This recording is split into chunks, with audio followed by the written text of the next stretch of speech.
Sveiki visi prisijungę paklausyti naujojo I Know projekto Tapti, ne tik būti. Turbūt ir jūs žinote, kad būti ir taip sutverta, tai visuomet yra noras tapti. Ir šiandien svečiuose Lauryna, kuri pasidalins labai žemiškai, labai paprastai savo istoriją. Tai Lauryna, nuo ko viskas prasidėjo? Nuo ko prasidėjo, tai turbūt nuo to, kad šiaip aš kūrybiškas žmogus labai. Visą laiką nuo pat mažens ir greičiausiai vis tiek grožis rytis, tai kūrybiškumas visas yra, kas mane visą laiką ir traukia. Tai turbūt 12 klasėje ar 11 galbūt pradėjau galvoti, kad kažką noriu daryti pati. Ne tik, kad prie mokyklos, prie studijų kažką dar šalia savo. Tai pradėjau nagus lakuoti. Tada jo tie patys pirmi buvo. Susitaupiau, atsimenu, pinigėlių, nuėjau į mokymus. Padėjo man ten mama susipirkti priemonės ir tiesiog pradėjau lakuoti nagus. Tai buvo patys pirmi tokie žingsniai. Labai greitai atsimenu po mokyklos išėjau dirbti į saloną. Ir tada, žinai, kaip jaunam žmogui, 18 metų atrodė, kad dabar dirbsiu salone, pas mane eis visos klientės, aš uždirbsiu labai daug pinigų ir čia mane visos žinos ir tik pas mane eis. Klasika. Visi pradžiai turbūt taip galvoja, žinai, kol tu nesusiduri su ta realybė ir tu pamatai, kad pas tave niekas neina, nes apie tave niekas nežino ir tavęs niekam nereikia. Tai tai ta pradžia tokia buvo, žinai, tokia skaudi, bet labai tokių pamokų išmokanti, kad, žinai, nieks tau nieko neduos. Reikia, žinai, pradėti pačiai galvoti ir daryti kažką, nes kol tu sėdi lauki, niekas nepasidarys. Reiškiasi, turi tą verslumo gyslelę ir ta drąsa vis tiek ji yra. Ir drąsos, bet čia, žinot, labai daug užsispyrimo yra. Ką turiu, žinai, tai reikia labai daug užsispyrimo. Bet aš dabar noriu padaryti, nes aš taip sugalvoju ir kol nepadarysiu, tol kitaip nebus, žinai. Kokia tavo ta veikla yra šiandien? Šiandien tai aš esu kosmetologinės paslaugas teikiantis specialistas. Solo verslas dažniausiai viską daro vienas, jis ir dirigentas, ir orkestras. Taip, aš kaip sakau, žinai, kai tu dirbi savo, tai tu ir direktorius, ir valytojas, ir buhalteris, ir viskas, kas tik nori. Daug dalykų gąsdina, kai tu savo dirbi. Daug ko nežinai, daug ko nesupranti, bet vėlgi, jeigu tu nori savo kažką daryti, turi išmokti, susiieškoti, kas tau padės, žinai. Ar nesigaili ir ar kažką keistum, jeigu atsuktum laiką atgal? Ar turėtum tokį polėkį eiti dirbti pas darbdavį ir sakyti, jau, Lauryna, aš atėjau iki čia, bet tai per daug pastangų man kainavo? Nieko nekeiščiau. Ta prasme, gal ką keisčiau, tai turbūt daugiau ieškočiau informacijos ir naudočiau nemokamą informaciją, nes jos tikrai labai daug yra visur. Ir galbūt mes ne viską tikslingai išnaudojam, ne viską pasiėmam, ką mums suteikia, žinai, visi kiti žmonės nemokamai. Taip. Tai turbūt šitą išnaudočiau daugiau, bet šiaip viso kito kelio, ką ėjau, tai tikrai nekeiščiau. Tai yra labai sunku, nes aš kaip sakau, labai paprastai yra dirbti pas darbdavį nuo 8 iki 5, kai tau duoda darbą, tau duoda atlyginimą ir tau pasako, ką daryti. Ir tu tiesiog eini ir darai, uždarai duris 5 valandą ir tau niekas nebeįdomu. Kai dirbi savo, tu tikrai dirbi visą parą, nes ir naktį būna atsibundi, žinai, galvoji, kaip čia tą padaryti. Perdeda truputėlį, Lauryna, ne visą tikrai dirba parą. Biški pamiega. Bet aš, žinai, tarpą, kai nemiegi, tu praktiškai visą laiką, tu galvoji, kaip gerinti darbo kokybę, kaip reklamuoti, kaip tą. Tau visą laiką dirba, žinai, tas šičia varikliukas, jisai visą laiką dirba, kaip padaryti geriau. Ir tai nėra lengva, nes tu pats turi savo susirasti darbą, tau niekas jo net nepaduos, nes kaip ir iš mano patirties, jeigu tu sėdi, niekas neateis pas tave, žinai, tu turi pats ieškoti, tu turi būti kitoks negu kiti, žinai, visą laiką, nes dabar pilna, konkurencija labai didelė. Labai geras pastebėjimas būti kitokiam, tai reiškia nebijoti iš tikrųjų būti savimi, nes ką mes dažnai darom, mes kopijuojam. Jo, ir gaunasi tokia masė bendra, ne visur, visi daro tą patį. Jo, tai autentiškumas šiais laikais išgelbėja tave konkurencijos atžvilgiu. Gerai, labai įdomus klausimas, mano tema apie motyvaciją. Iš kur semiesi motyvacijos kiekvieną rytą keltis ir sakyti, šiandien aš vėl iš naujo užkariausiu pasaulį, bus dar naujų klientų, padarysiu dar kažką gero savo tos kelionės ir savo to aukščiausio tikslo link. Tai žinok, mano praktiškai visi rytai taip ir prasideda, kad atsikeliu ir galvoju, nauja diena, man šiandien vėl reikia užkariauti tą naują dieną.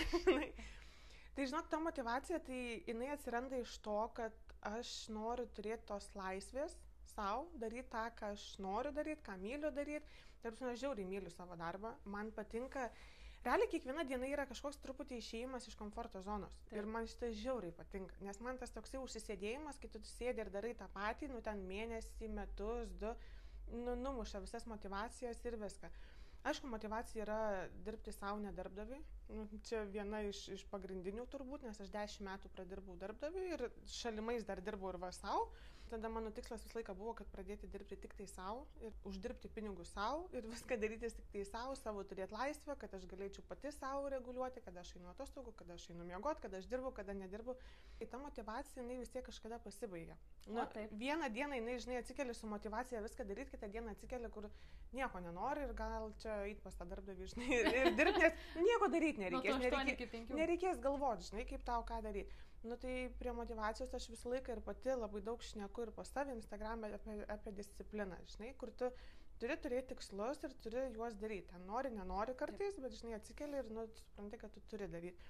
Ir vėl kažkada pareina už savaitės, vėl ta motivacija, žinai, savaitę ir mėnesį, jinai vėl baigėsi ir jinai banguoja. Disciplina, žinai, jinai labai gražiai, vienodai einasi. Tai tą discipliną į tą savo stalčiuką reikėtų įsidėti. Aišku, aš pati puikiai iš savo patirties žinau, kad ta disciplina yra toksai, tą savaitę viskas einasi, aš disciplinuota, kaip džiaugiuosi savimi. Ir tik paleidi ir paskui toks nusivylimas ateina, nes taip smagu iš tikrųjų būti. Aš kalbu apie sveiką discipliną. Aš kalbu apie sveiką discipliną, kur tu vis tiek esi tam sveikam lankstume, nes dabar irgi labai daug yra kalbama apie tai, kad žmonės į tą discipliną įėję gyveno tokį labai robotišką gyvenimą, tada tą darysiu, tada tą darysiu, tada tą darysiu. Bet aš galvoju, jeigu tai yra žmogui cool, jeigu jam tai yra faina, jeigu jisai nesijaučia, kad jis yra kažkokioj, nežinau, saviizoliacijoje, jis pats pasirenka būti discipliną, nes jis daug geriau jaučiasi ir jam daug geriau sekasi, jis daug daugiau uždirba ir kam tada būti tam kažkokiam nerime, kai tu tarsi blaškaisi ir biškai padarai, biškai nepadarai, tai tiesiog pasirenki pats, ar ne, kokiu tuo keliu eiti, ar laisviau, ar įtempčiau, kiekviena mano etape yra skirtinga. Daugeliui aktualus klausimas. Ar iš savo artimųjų aplinkos sulaukiai palaikymo ir jeigu nesulaukiai, tai kas motivavo į pirmin? To palaikymo, tarkim, iš aplinkos jo nebuvo, žinai, nes galbūt žmonės, kol žiūrėjau aš pati į tai kaip į hobį, kaip į tą tokį, žinai, tiesiog laisvo laikų užsiėmimą, tai viskas buvo gerai. Kai pradėjau matyti aplinka, kad aš neriu į tai kaip į darbą, kaip į savo veiklą, tai aš, žinai, ką girdėjau, iš grožio nepragyvensi. Grožio sritį eina dirbti tik tie, kurie nieko daugiau nesugeba ir nemoka. Nes visiems atrodė, kad kirpėjos ir ten nagų lakuotojos, jos tos, kurios, žinai, tiesiog nesugeba baigti mokslų. Tave čia rimtai niekas nežiūrės, kad čia nėra specialybė, čia nėra darbas. Aš visus šitus dalykus... Man nusilakuot nagus būdavo max challenge'as, aš niekada jų nemokėjau. Arba jeigu nusilakuodavau, aš visada 5 iš jų susigadindavau, tada nusivalydavau su to vadinamu acetonu. Ir baigdavas, ir nebereikia. Nervai. Taip, šiemet, skaityk, man 30, aš pirmą kursą baiginėjau. Žinai, marketingo studijų, žiauriai fainai ir žinai, kaip iš tikrųjų yra, aš gal tokia, kur aš labai daug iš savęs reikalauju. Ir aš sėdžiu namuose, žinai, vakare 2 valandas skrolinu ten, žinai, beleką, Facebooką, Instagramą ir aš galvoju, tai pala, jeigu aš turiu čia 2 valandas tiesiog taip laisvai leisti niekam, tai aš vadinasi turiu labai daug laiko dar kažką užsiimti. Pereikime prie itin aktualaus ir jautraus klausimo apie klaidų darymą. Žmonės, kurie neklysta, tai netobulėja. Žinai, žmonės, kurie nieko nedaro, tie neklysta. Neįmanoma, iš vadovėlio nepagyvensi. Yra dalis žmonių, kurie tikrai galvoja, aš net nebijoju, kad ir žiūrinčių yra, aš turiu sužinoti, kaip tiksliai tai padaryti. Tai tik per darymą. Tik per darymą ir tau nepavyks 1 kartą, nepavyks 2, nepavyks 15 ir 16 bus tas tikslus, kur, žinai, galvosi, šitaip reikėjo padaryti, žinai, o ne taip, kaip prieš tai 15 kartų darai. O kaip su tais nepasisekimais susigyveni tu? Čia reikia vėlgi labai darbų su savim. Visų pirma, žinai, nuo to prasideda, kaip priimti visus šitus dalykus. Nes kitiems, žinai, 1 kartą nepasisekė, nuleidžia rankas, kitiems 5 kartus nepasisekė, nuleidžia rankas. O kiti 50 ir nenuleidžia ir vis tiek tas 51 jisai būna geras, žinai, tas kartas, nes tu turi žmogus, žinai, suprasti, kad niekas nepasidaro iš pirmo karto. Valio, jeigu pasidaro, būna ir kad pasidaro, žinai, bet tu turi bandyti, nes tu nežinai, niekas negimė mokėdamas, žinai, ir tik per tą darimą tu tada ir pasidarai, kad ir tą 51 kartą. Kaip, pavyzdžiui, dabar įsivaizduokim Laurinos rytas. Laurina atsikelia ir jinai žiauriai tingi, žiauriai nenori, jinai yra solo verslas, bet taip, nėra motyvacijos atsikelti ir eiti. Ką pirmiausia tu savo siunti, kokias žinutės, ar tu siunti, ar tau siunčia pasąmonė ar smegenis, vis tiek kažkaip tai turi kažką daryti, judėti, ne? Visą laiką. Tai kokios tos mintis, ką sakai? Savo nusiteikimas, žinai, kad tingėjimas tai ne man. Ir aš visą laiką, žinai. Frazės turi. Jo, aš turiu va tokių, žinai, ir aš tau kiekvieną rytą galiu susigalvoti naujų tokių, bet žinok, paskutinė mano didžiausia motyvacija kažką daryti. Tai aš, žinai, turiu dukterėčią 8 metų. Ir aš jai pasakoju visą šitą kelią ir kad čia studiją atsidarau, žinai.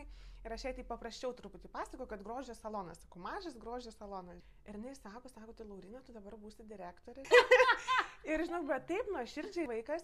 Ir man, žinok, viskas. Ir man, kai būna toksai sėdžiu ir galvoju, ir čia, žinai, nes va dabar tam kelyje atidarimo visos tos studijos, žiauriai daug reikalų ir tų reikalų, kuriuo aš nemėgstu, tai tie visi popierizmai, žinai, dokumentai. Ir aš kartais sėdžiu ir galvoju, va, kaip nenoriu, kaip nepatinka, nes aš nesuprantu, bet paskui sėdžiu ir galvoju, bet taigi direktorė. Mes keliaujame visiškai į pabaigą ir visiems, manau, labai labai smalsu, kokia būna finansiškai ir emociškai didelė, sakykime, ta pradžia. Tai reikalauja santaupų išleidimo, žinai, kažkokių, tai reikalauja galbūt kažkam kažkokio pasiskolinimo, tų investicijų yra. Kažkada vis tiek ateina etapai, kai turi pagalvoti, okei, šį mėnesį gal nesipirksiu naujos suknelės, bet aš žinau, kad aš dabar investuosiu į tą savo kažkokį tai etapą, kuris man atneš gal 10 suknelių po metų ar 2, ne? Taip. Ir čia va ta motivacija ir yra, žinai, žiūrėti į ateitį, kad tu dabar turi, žinai, viską, realiai taip ir yra, aš visoms savo klientėms sakau, viską šiuo laiku, ką uždirbu, ką gaunu, aš viską atiduodu. Emociškai yra sunkiau, žinai, negu, tarkim, atiduoti visas, ten, tarkim, visus pinigus, visas santaupas į tai investuoti, taip. Tai yra šitas dalykas, investavimas lengvesnis negu susitvarkyti emociškai, nes tu realiai sėdi, tu užsispaudė, žinai. Bet iš kitos pusės, sakau, man tai yra sunki, bet tokia labai faina patirtis. Nes aš puikiai žinau, kad aš dabar, žinai, atsėdėjus tą tokį laiką, kada visko labai daug vienu metu vyksta, bet aš pasidarysiu ir paskui man bus tas toksai, žinai, wow, bet pasidariau pati, žinai, ir žiauriai fain. Tai tikrai verta. Tikrai visą laiką verta. Jo, aš irgi pasidalinsiu trupai iš vienos tokios labai brandžios moters girdėjau tokį pasakymą, kuris man irgi labai surezonavo, kad geriausia investicija tai yra į save, į savo žinias, į savo tą sritį, kurioje tu veiki, nes ji visada atsiperka. Nebūna taip, kad ji neatsipirktų. Mes gal galvom, oi dabar čia tuos saviugdos mokymus investuoti ten 300 eurų. Tiek yra daug, bet kad po metų 2 tau tai sukurs dar didesnę tiesiog materialinę gerovę, tai labai sunku smegenim yra apčiuopti, nes tu gal kaip man jinai sukurs. Vat šovi galva, kai sakydavo, žinai, tėvai ir mum vaikai, kai būdami, ką išmoks ant pečių nenešiosi, žinai, tai čia lygiai ties pas tavo tos žinios, nu, nėra turbūt pinigų, kurie galėtų įvertinti realiai tas žinias, ką tu turi, ne, vat piniginė kažkokia išraiška, nes, nu, tu tiesiog iš tavęs netims. Tai vienintelis dalykas, ko iš tavęs netims, tai viską, ką tu žinai ir ką tu moki. Realiai, kaip pagalvoji, tai yra mūsų gyvenimo dalis, procesas, kuris mums ir yra smagiausias. Pažiūrėkim vaikystėj. Mes visada smalsavom ir kai kažką naujo išmokom, kažkur nubėgom su draugiam, suradom tą, ko dar nebuvom matę, tai toks excitementas, kaip faini, patirtis nauja. Ir čia renki tas patirtis, nes tu augi ir tau smagu, va dar kažką sužinau, dar kažką sužinau. Aš galvoju, liūdna ir yra labiausiai tiem žmonėm, kurie dirba tą monotoninį darbą daug metų. Ir jiems paskui yra nuobodu ir jie tos prasmės nebemato. Tai ką palinkėtum mus klausantiems, mus žiūrintiems ir ypatingai tiems būsimiems jauniems verslams, kurie nori startuoti, nesvarbu jums 30, 50 ar 70 metų, jūs galite būti jaunas verslas, nes ne pagal metus. Čia mes skaičiuojam laiką. Tai ką palinkėtum, Laurina? Jau, aišku, pirmas labai geras dalykas yra, kad jie nori daryti. Jau čia pirmas geras ženklas, o paskui nebijoti ir tiesiog daryti. Kaip ir šnekėjom, tos motivacija, jinai gali ateiti praeiti, disciplina, jinai gali ateiti ir pasibaigti, žinai. Bet svarbu tas užsispyrimas, noras daryti, nes, nu, jūs su tuo noru einate į tą tokią, žinai, laisvesnę ateitį savo. Laisvesnę, smagesnę, vien tas, kad jūs išpildot savo norą, jau kaip yra žmogui, žinai, svarbu ir kaip jisai nuo to geriau jaučiasi. Tai tiesiog nebijot ir daryti, ir jeigu reikia prašyti pagalbos. Linkiu ir aš nebijoti, pradėti, pasikonsultuoti, paklausti, nes nėra kvailų klausimų. Ne? Ok. Tai faini, buvo smagu apsikabinti. Liuks. Buvo smagu pašnekėti. Super. Labai gerai. Ačiū.